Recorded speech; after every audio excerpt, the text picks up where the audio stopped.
And they said, well, they kind of described it to him, and I guess in no uncertain terms, they told Betty, no, what you saw was just lights in the sky. And she was like, well, no, it was really big, and it was like, and they said again, it was just lights in the sky, and, I guess at that point they recited where she lived, what schools her children went to, and persuaded them that they were going to say it's just lights in the sky.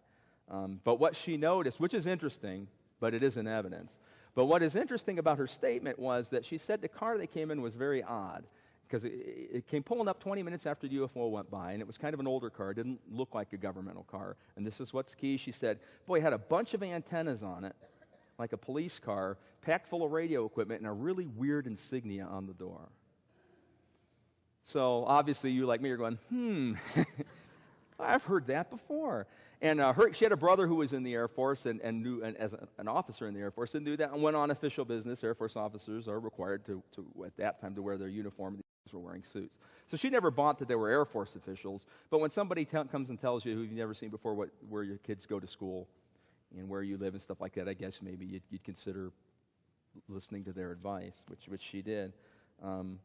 So that's kind of interesting. And when I interviewed Dale, when we get here a little bit further on, it's quite interesting how some of that got twisted in the media too.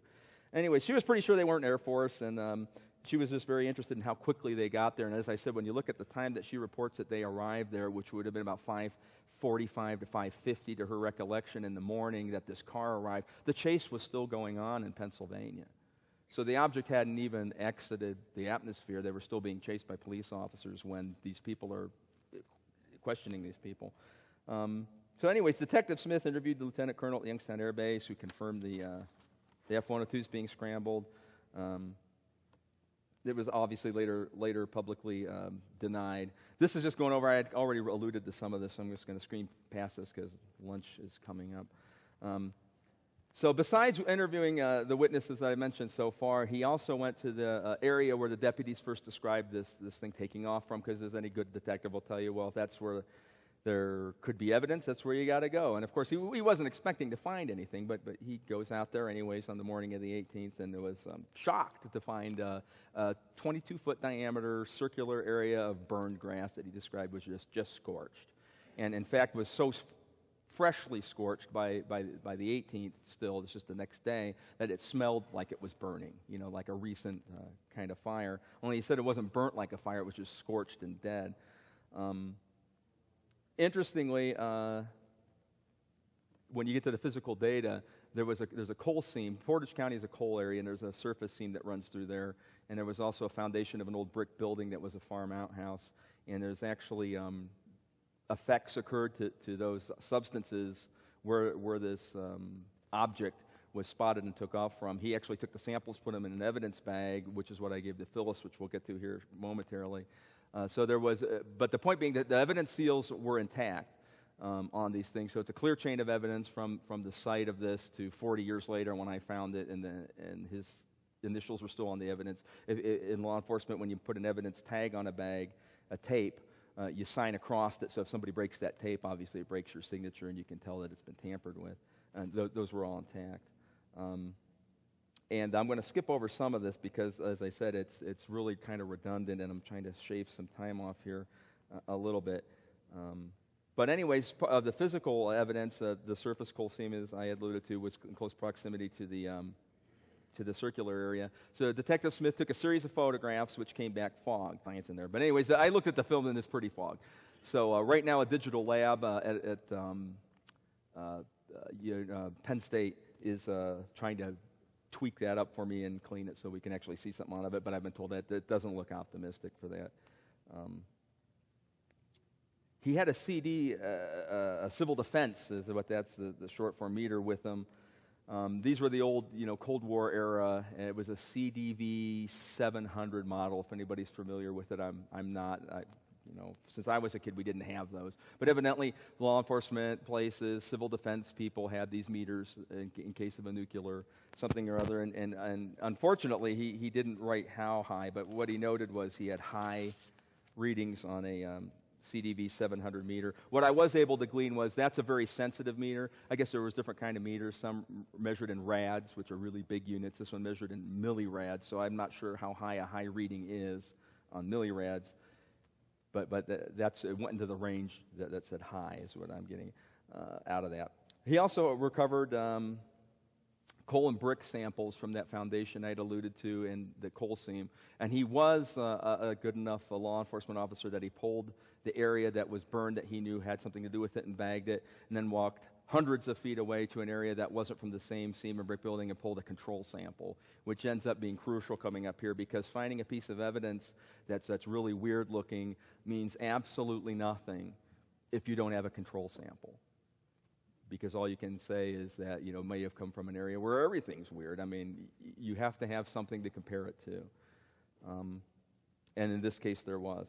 I'm going to briefly mention something here that may bring up some questions. I can tell you, and at the end, if you have questions about this, I'll try to answer it, but I can't answer a lot because I don't have the lab results back on it either. But there was a metallic-looking, as he called it, substance found there, and that was in the evidence bag. I've handled that.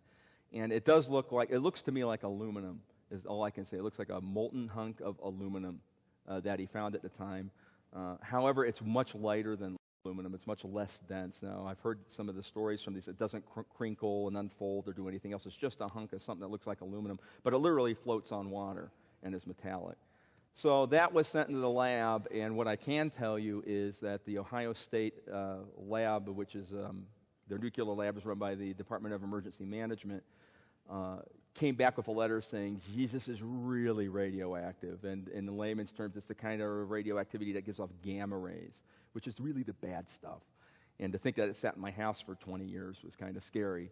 But they said, needless to say, we're going to give you the full report, and you're not getting it back.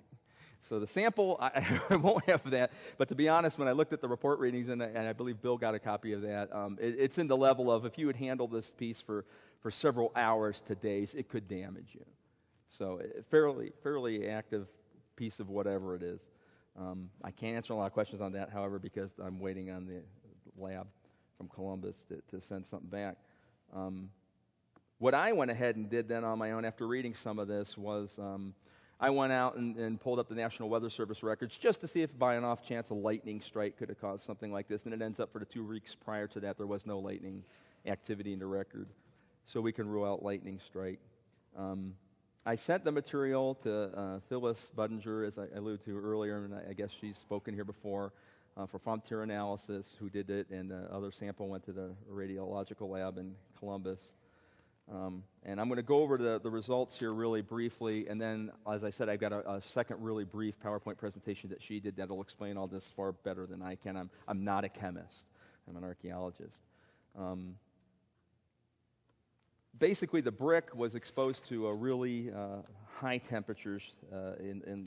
I tried to get her to say things in layman's terms as frequently as possible. But this cristobalite is a species of quartz, a silicone, that only forms at temperatures higher than 2,700 degrees Fahrenheit. Bricks are typically baked at 800 to 1,600 degrees. So this far exceeds any heat this brick would have been exposed to in the manufacturing process, and indicates a temperature far in excess of what you would find in a field fire, brush fire, or for that matter, a lightning strike, which we've already ruled out as a possibility. Normal firing a brick can be up to 1,600 degrees. The coal was completely porous, with all the organics boiled off. Well, that sounds impressive. I had no idea what that meant. So what Phyllis had informed me is, coal is carbon. It's actually plants. So coal really is organic material that's all compressed together and that we can burn. This sample had no organics in it, but yet was whole. And again, this has to have at a temperature in excess of 2,700 degrees. And coking of coal, which is the hottest we can make coal, it's in steel manufacturing somehow, she tells me, is 1,800 degrees. So what she did was took part of the control sample and she put it in a burner and burned it until she got it down to the same levels of all the organics gone as we found in the actual sample. And the interesting thing that she noticed was, in order to get the coal to be burnt off that bad of organics, what you were left with is a pile of ash. So when you get coal that hot, under means that we know to heat it, it becomes ash. But this was a hunk of coal. You could pick it up as not ash, but that's what it's made out of. And I got some photos here shortly that are really revealing. So to a scientist, that pricks your ears up, because if we heat a piece and it becomes ash, and we heat a piece and it becomes ash, and then we have another piece that the spectrograph, the infrared spectrograph matches that, so we know that was the heat, but it's not ash, you got to ask, so what did we heat it with? Since we can't figure that out. This is a micrograph of the brick. And what I've highlighted there as best I can, that bubble-looking thing you see in the middle is inside the brick. So what happened during the event that altered this brick was the temperature got so high that it became liquid, then literally became gas, because gas is what forms bubbles, and then was burnt off.